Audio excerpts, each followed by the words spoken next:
Hi, this is Roger, and welcome to week 2, the Brahma Vihara 4-week meditation course.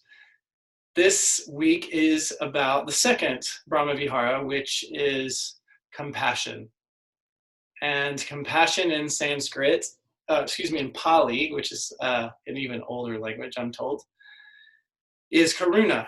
Karuna is, I think, has the same root as charity, and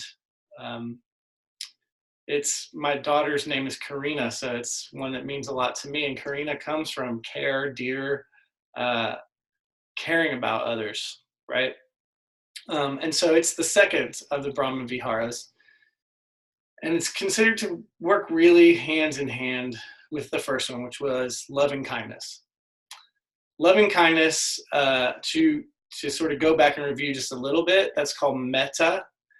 And loving kindness, one thing I don't think I mentioned last week is part of the practice of loving kindness is recognizing the good in yourself and other people and really opening to see that, so that when you see the good in other people, when you see what's good about them, then it's easier to love them. So seeing the good, sometimes it's really easy to see the good in people that you know and love. That's easy, right? However, strangers you might not, well, what do I know that's good about them? And maybe you've had some reason to mistrust strangers. And the idea is that if you pause and look, you can always see the good in other people. It might not be readily noticeable if you're not paying attention, but if you just look a little bit, you will find that everybody has goodness in them. They may not have chosen to develop it, or they may not be exhibiting it right in the moment, but we all have goodness in us. It's in our nature. We all have it. Even those people that really trigger us have good in there, somewhere. Maybe they have a pet they're just really kind to, they really love, and they're turds to everybody else, but there is something in them that you can recognize as good. And so part of the practice when you're doing this work is to really work to see that and to open up to it. And so that's really Brahma Viharas. Loving kindness, metta meditation is really the foundational practice.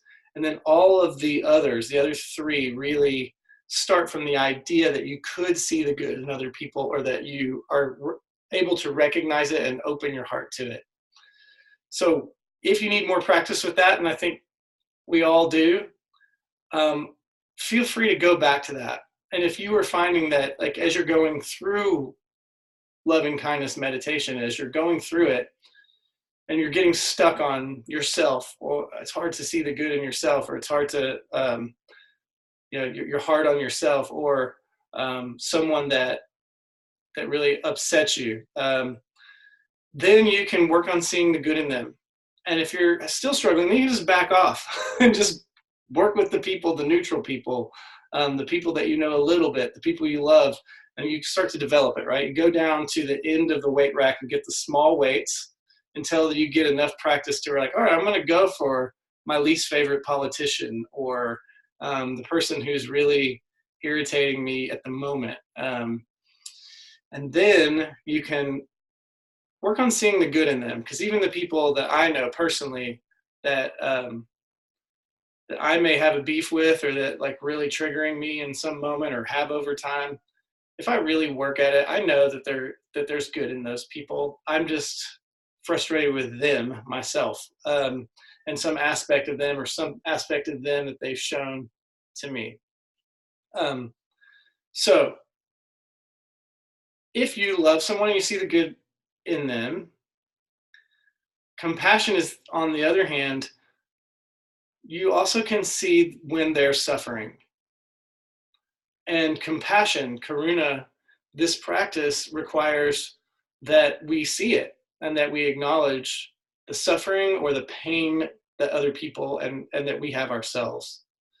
So it's really opening our heart and allowing ourselves to see and to be with the pain or the suffering. Sometimes suffering sounds a little bit too much for some of us. Like if we don't like the word suffering, sometimes if you come like I do, if you come from a place of relative well-being and privilege, it's hard to really, doesn't sound like suffering, especially if you're going to compare it to someone where they're, in poverty or under a very repressive regime. You could say, well, I'm not suffering. I mean, especially compared to that. Well, first, this practice is not helpful to compare suffering, because comparison is like a way to sort of deny suffering. But really, we all have pain. We all have suffering. And sometimes it's very subtle.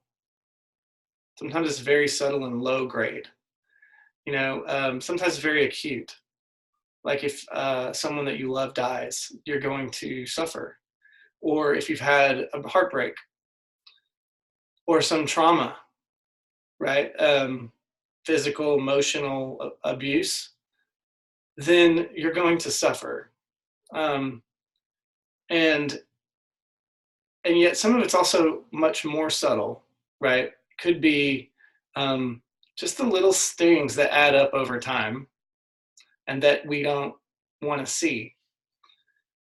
And in the American culture anyway, and maybe all over the world, we're often trained to just kind of gloss over that suffering, right? Like chin up, and to portray a strong, positive, or at least an okay, I'm fine.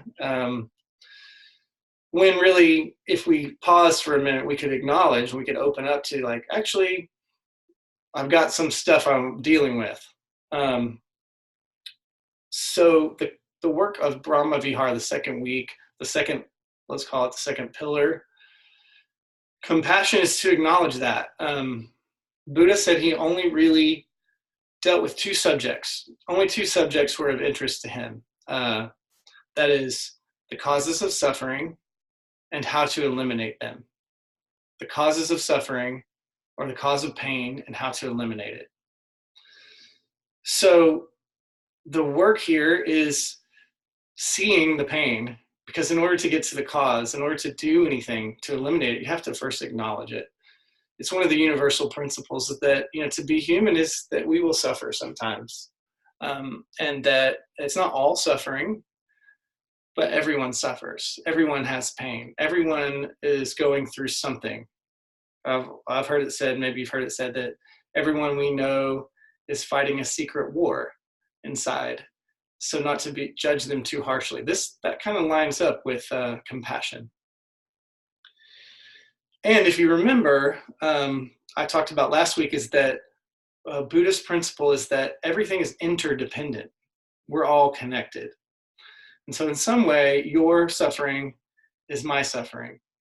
And when I suffer, I don't have to feel alone in that, because I know that like other people maybe haven't gone through the same thing, but you've gone through something, maybe very similar, maybe totally different, but that we all have experienced this, the slings and arrows of outrageous fortune, as Hamlet says. We've all had some trauma in our life. We all have pain. We all have struggles. So to acknowledge that, it's human. It's a beautiful human thing. And rather than try to gloss over it or deny it, the Buddhist principle is to work with it, to see it really clearly, and then inquire inside, what can we do about that? And the good news is, at least in my opinion, the good news is that the Buddhists have a very specific practice of this meditation on compassion. So there is something that we can do. And since the compassion meditation isn't quite as detailed, it's not as maybe long-winded as the loving kindness meditation, there's a little bit more time to talk about what compassion is. Sometimes when we talk about what compassion is and what it isn't, it helps us, or what it isn't and what it can look like but isn't, it helps us get clear on what it is, what we're actually working with and what we're talking about. So the way that the Buddhists have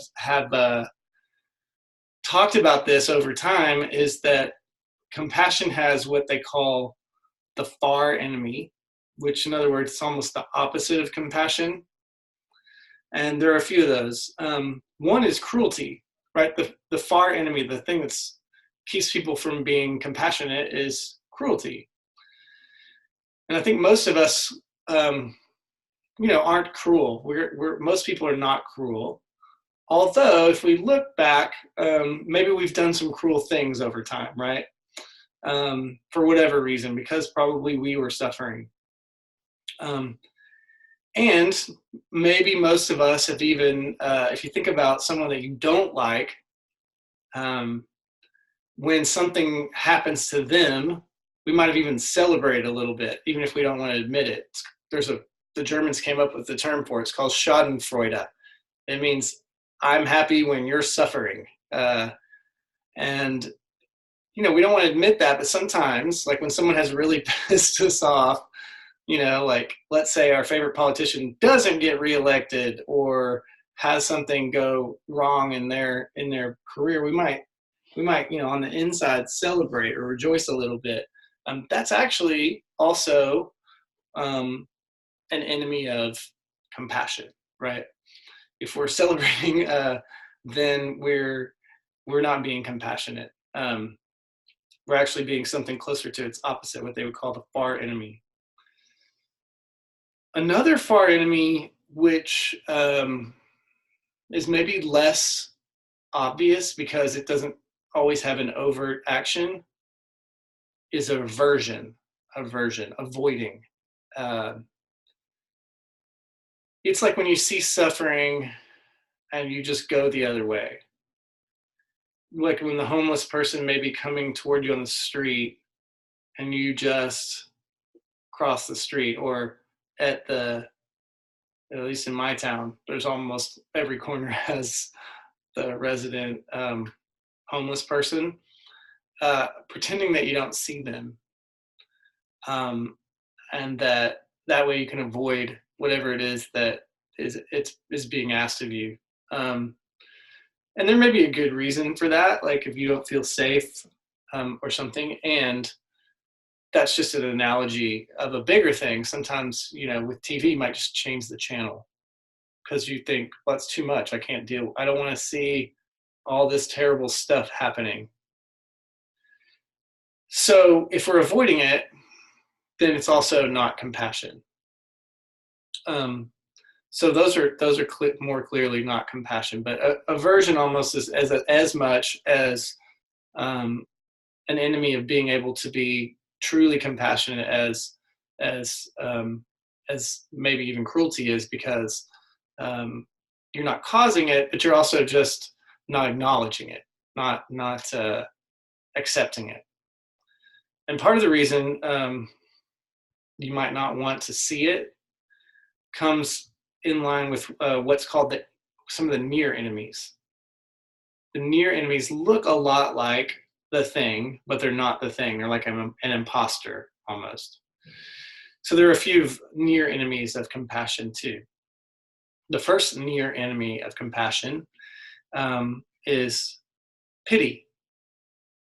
Pity.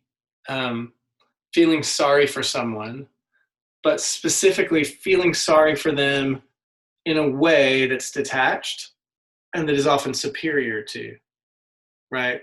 Like, oh, poor, in the South we have this, well, bless your heart, and it usually isn't necessarily meant like, I really want to bless you. It's more meant like, yeah, you don't know what you're talking about, bless your heart, So pity, feeling sorry for someone and not really being in it with them, but more being above them. Sometimes we can do this with spiritual path, right? We could be like, oh, poor them, they just don't really understand. They're not enlightened. They don't know what they're saying. And, it's often when you feel like anytime that you're elevated, there's the opportunity to be in this space of feeling above, and that can be spiritual, financial, political, whatever, right? And then you feel sorry for the plebes who don't quite get it. But that's not compassion. That's something else. That's standing separate, and that's sort of the opposite of what the idea of Buddhism is that we're all interconnected. We're not separate at all. And in fact, Buddhism talks about the thinning of the self. This work leads to the thinning of the self. Your concept of self isn't as thick and as impenetrable. It's fluid. You know, if you're suffering, I'm also suffering, because we're alike. We're interconnected. We're one thing. So the second one is, your enemy is righteous anger. And you can see righteous anger arising, you know, when you see injustice. And that might be something that comes from, you know, seeing an injustice. And what the Buddhists say is that taking action is not the same as, like, a righteous anger isn't the same as compassion. Compassion is, I care about your suffering, whereas righteous anger might be, I'm mad at the people who are doing it to you. And that's different than I'm going to address the core issue is that I care about what you're going through. It may arise from caring, and it can quickly turn into blaming and demonizing other people, right? So again, the idea is to avoid causing pain and inflicting pain, and then when you start pointing fingers, it's often starts turning toward inflicting pain. You turn the persecutor into the victim pretty quickly. It can happen. And then the last, which I think I know fairly well personally, is what the Buddhists call grief, but I would call overwhelm. Overwhelm is when I get so invested in it that now I'm suffering. Meaning my heart is so beat up from seeing your suffering that now my heart is beat up and suffering. And in the Buddhist concept, that's also not compassionate, because the idea of Buddhism is to eliminate suffering. And when I get so invested in your suffering without recognizing that it's separate a little bit, it's without recognizing that, oh, that's your suffering and I have my own suffering, and yet in that we're alike. But to just jump onto your boat when it's sinking, now two of us are sinking. So you just doubled the amount of suffering. And so I saw this a lot in the hurricane, in Hurricane Harvey in 2017 in Houston. You know, we lived through that, and there was so much suffering. It was really easy to just watch your neighbor's house basically go underwater because people had it on Facebook and everything else, and you're just like, what can I do? And you get overwhelmed. And the Buddhists would say that, you know, this practice would say you can see and open to it, and there's a difference between being compassionate toward it and being overwhelmed by it, so that you're no longer useful to yourself and others. And I think we can all recognize the difference, but it's kind of subtle. So compassion really is seeing the pain or suffering of yourself, your own suffering or others, and opening to it without getting overwhelmed by it or allowing yourself to be dragged under. It may or may not cause you to act. Sometimes the best thing that you can do with people that are suffering is just see it and acknowledge it and be there for them, with them, right? And sometimes there might be an action that needs to happen, and doesn't always require action, right? It might require you, it might inspire you to donate or to serve or to do the actions, but the actions stem from compassion, not pity or grief or guilt or one of those other feelings. So it is a heart twinge when you care about someone you love and you see them suffer, and it's not jumping on the boat with them where instead of one person sinking and the other person having a life preserver, there's two people who jump in the boat and sink. So I have a very personal experience with that, and I'll tell you real quickly because we still have a bit of time. I used to teach yoga and meditation at the Beacon in Houston, which is a transitional facility for the homeless, and they have everything from showers to laundry to food to legal services to like an aid to help you get governmental services and charitable services. So there's many services that are provided by the Beacon. And one of those services we started, which was weekly yoga on Friday. So I would go and teach for 2 years every Friday morning at the Beacon. And sometimes I had people alternating with me. And what I found was I would walk into this big hall, which would have about 500 people in it who were homeless. And not that many of them wanted to do yoga. So I'd get on a big bullhorn and say, who wants to come do yoga? And, at first they thought, okay, this guy's got a bullhorn. Maybe he's going to give us something good. And then I said, I am. It's yoga. And they're like, ah. But I'd always get a handful of people who would come. And, these are people who are struggling with addiction, mental illness, the ravages of their bodies from being outside and without shelter, often very beat up bodies, very unhealthy often. But the yoga is the practice of being with whatever it is, and then also offering something. So we would do a yoga practice, usually a very simple one. It would always be determined by who's in the room and what they could do.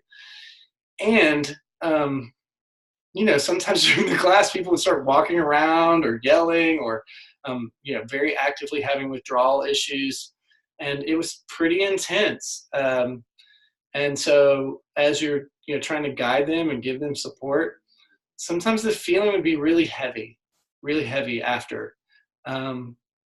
And it would take me sometimes the whole day to get myself straight again, because I would just feel heavy and like, oh, how am I helping these people? Like they still at the end of that practice, they're homeless, and they still have all these issues. But what I got to was, I had to change my mindset around it, because I was dragging myself down. I would start dreading going. I got to where I was dreading going, because I'm like, what good am I really doing? Same thing, the assistants would come with me. Like a lot of assistants would come, like our teacher trainees, and they would go once and they're like, ooh, I don't know if I want to do that again, because it's just heavy. And so what I chose to do instead was, well, how about this? Instead of wondering what good I'm doing in the grand scheme of things, for all the homeless in the world or in Houston or even in this space, I had everybody right before class say, right now I feel. So each of the students would say, right now I feel. And they'd say with one word, right now. And a lot of times it was like scared, nervous, sad, depressed. Like that's usually how we started. People would start with that. And then we would practice for an hour. And then at the end I'd say, okay, everybody just check in. Right now I feel. And usually it would be like, right now I feel calm. I feel at ease. I feel happy. I feel curious. I feel something. And so, I didn't change their outer state, but for a little bit, I was able to give them access to change their inner state, even if just for a little while. And I decided that was enough. And so that was the difference between me jumping in and getting overwhelmed and then not wanting to deal with it anymore and running away, and acknowledging it, doing what I could, and keeping myself like sort of on the shore with the life raft and not jumping in the boat, if that helps. So then the question becomes in this inquiry, with dealing with compassion, is like, is there a better response than the one I'm having? It's not to say that it's bad to feel pity or grief or any of these things that you feel. You don't want to beat yourself up for those feelings, but is there a better response? Can I see their suffering and can I just open to it? Can I allow it to be there without jumping in with it? Can I see it for what it really is? True seeing. Okay. And that requires like a sense of spaciousness. It's a big call. It's asking a lot. It's asking you to kind of get bigger, to get more spacious, to be more aware, and to have as a baseline of all that bigness and that space and that connection with other people is a kindness that I see you because I have that too, and I see you, and I see that even if you're acting in a way that I don't approve of, that maybe it comes from pain, because I know that when I'm feeling pain, that's when I'm harmful to others, or that's when I'm a jerk, or that's when I'm doing something that later I'm like, ooh, that wasn't very nice. But it almost always comes from that pain, right? Okay. And then the last bit I have to say is that the fourth one is equanimity. And that's what I'm talking about, is that equanimity is the anchor. When you're opening your heart, there's an anchor at groundedness that keeps you from just going overboard, to use the boat analogy, with every time you see suffering, every time you love everybody and you suffer with everybody and you have all these high states and low states, and it's not to say you don't have those, but that there's something underneath that feels grounded, and that's equanimity. It's like I can see it, and I don't have to jump in the boat. I don't have to jump in the boat. Okay. Well, let's practice. So the work here is a little bit similar and a little bit different. So it's a meditation, and we use different words, but we use the same idea of this casting the net wider and wider. We start with someone really close, someone that it's easy to care about and care about their suffering, and then we kind of move the net out. And by opening your heart to suffering, there's a healing that can happen in that. A healing for the person that you're opening your heart to their pain, and a healing for you, because when you open your heart to pain, you're no longer in denial. You're no longer in that space where you have to numb out. You allow yourself to be with it. And that's a very advanced and a very deep practice. So this stuff requires courage. And when you can summon that kind of courage, you can change the state of your own heart, and through that change others. Okay, so let's start. If you have notes or anything, put them aside. And then if you aren't seated, take a seat. And if you're in a chair, if you can put your feet on the floor, that would be good. And if you're sitting on the floor like me, you can sit any way that's comfortable. If it's uncomfortable to sit, you could lay down. If you lay down and tend to fall asleep, then don't lay down. And then close your eyes. Take a long, slow, deep inhale. Fill up. And then rinse everything out. Do that again. Slow inhale. Fill up your body as if you could nourish your body with breath. Exhale, draw your shoulders back and down. Inhale, press your sitting bones down into anything that's touching earth or something solid. Exhale, soften your jaw, your shoulders, your chest. Inhale, feel for widening your ribs as if you could expand your ribs in every direction, opening up your heart. Exhale, feel for softening your ribs, your heart, your lungs.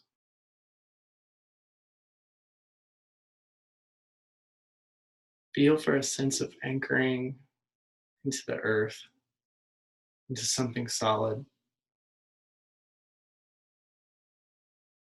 With each exhale, feel for softening anything that's gripping or tight or resistant.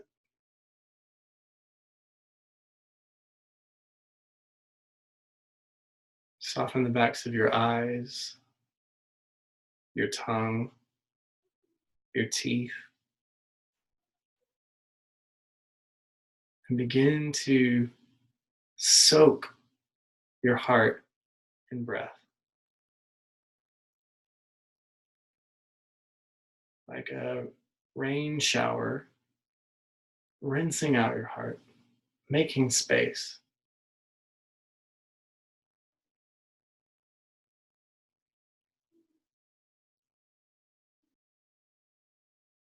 As you're bathing your heart in breath, think of someone that you love that's currently suffering, someone that's going through some pain. Just one person.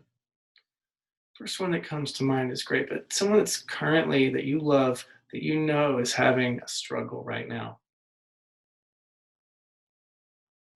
And see that person in front of you. This person that you love, see the goodness in them. Feel your heart. And also see their suffering. Imagine what it must be like for them to be going through what they're going through. And allow yourself to open to it.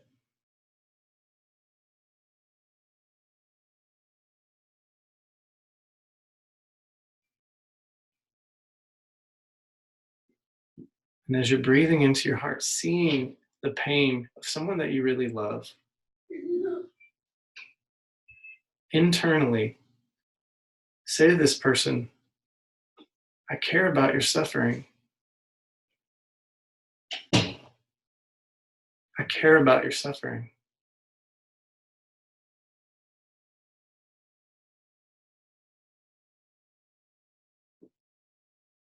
May you be free from this pain and suffering.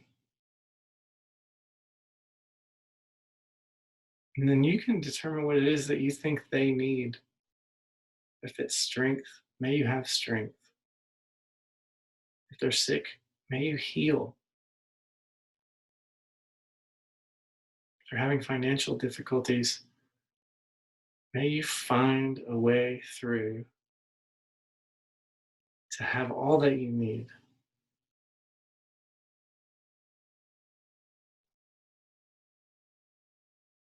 And may somehow, in some small way, my words, my thoughts, my actions help you.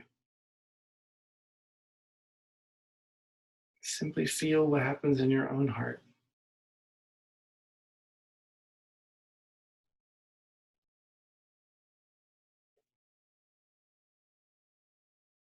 and let that person go.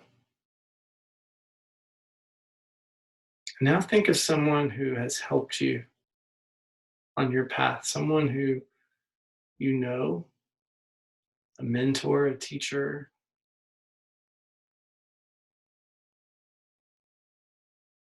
a grandparent, a parent. Imagine that they're right here in front of you.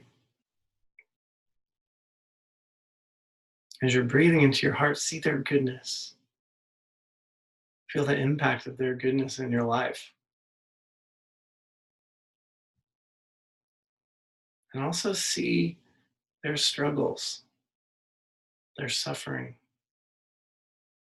their pain. We all have it. Imagine what it must be like for them to go through that. Open your heart toward their suffering.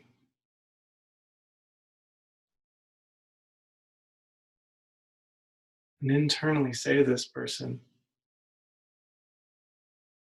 I care about your suffering. I care about your pain.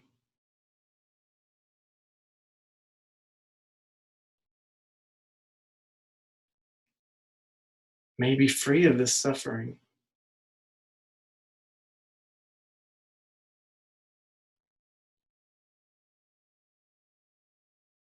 And anything you want to add, what you think they might need to work with their suffering, to get free.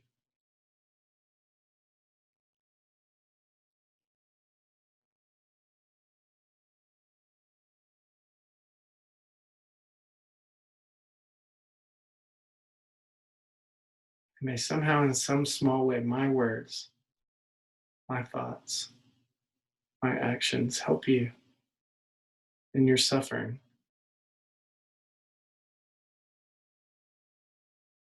And let that person go. Now think about a neutral person.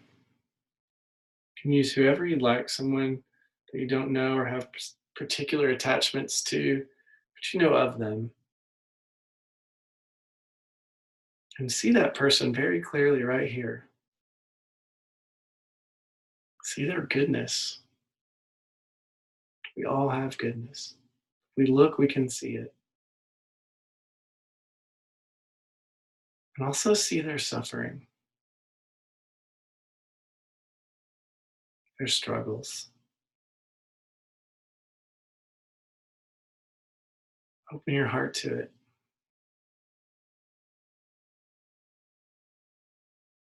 As you're seeing their suffering internally, say to them, I care about your suffering.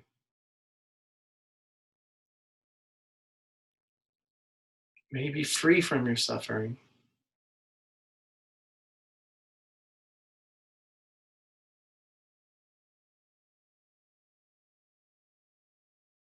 May somehow my words, my thoughts, my actions help you,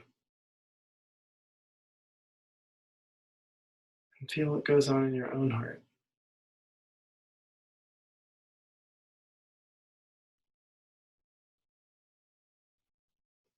And let that person go.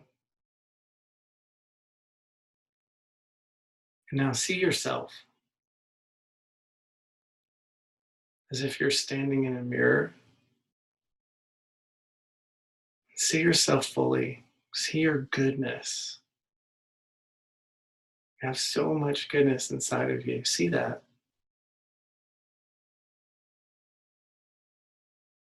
And also see your suffering, your pain, where you struggle. You may want to shy away or just turn from it. Instead, open up. See it clearly. Embrace it.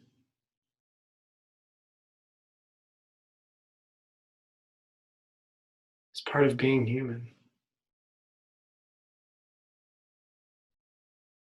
And as you're seeing your suffering, your struggles, internally say to yourself, I care about my suffering.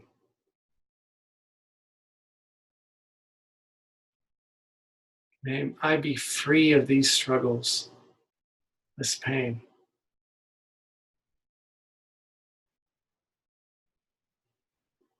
May I receive what I need to free myself. And may my words toward myself, my thoughts about myself, and my actions to myself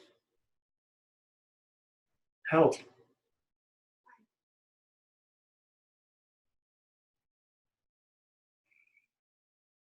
Feel your own heart.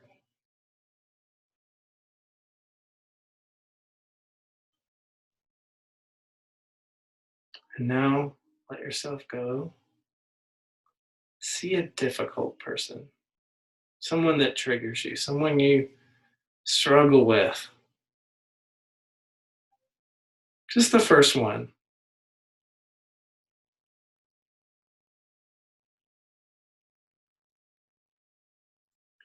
And as you see this person that maybe you don't have the easiest time with, maybe you fight with, or maybe you completely shut out,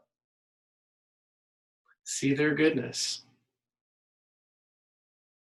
We all have goodness. See their pain, their struggle. See their suffering. It might cause them to act in the way that you don't agree with. Open your heart to it. And as you're seeing their suffering, internally say to this person, I care about your suffering.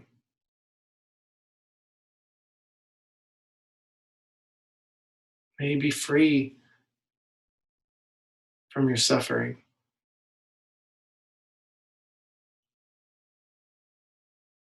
May you have whatever you need to eliminate it.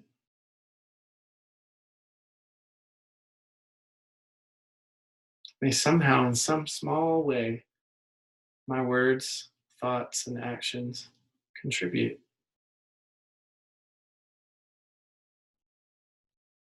Feel your own heart. Simply observe and let that person go.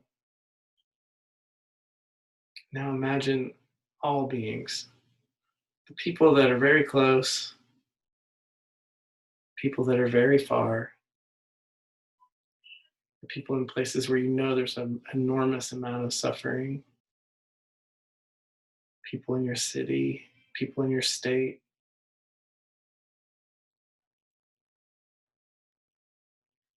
As far as you can imagine, see the goodness in each and every and all. And also see how each and every suffers, getting what they want, or not getting what they want, or getting what they don't want. In all the ways that we suffer.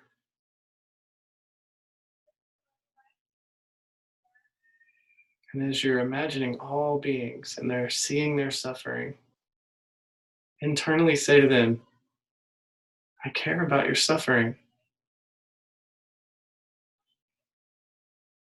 May you be free from suffering.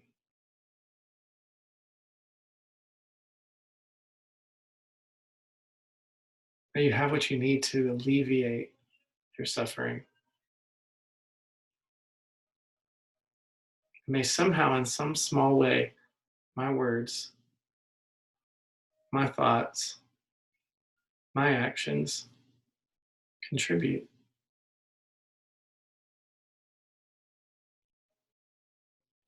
Feel your own heart.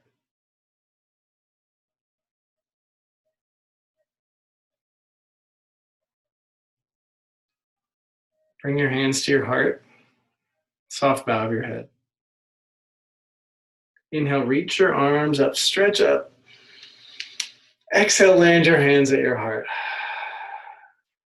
Together, we say namaste. And then blink open your eyes, stretch out any way that feels good. Okay.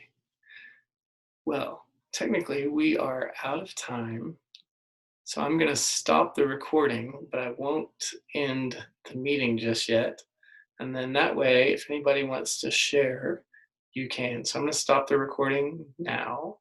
See you next week. Same Brahma Vihara time, same Brahma Vihara channel. Next week is Sympathetic Joy. See you at the same time. Bye-bye.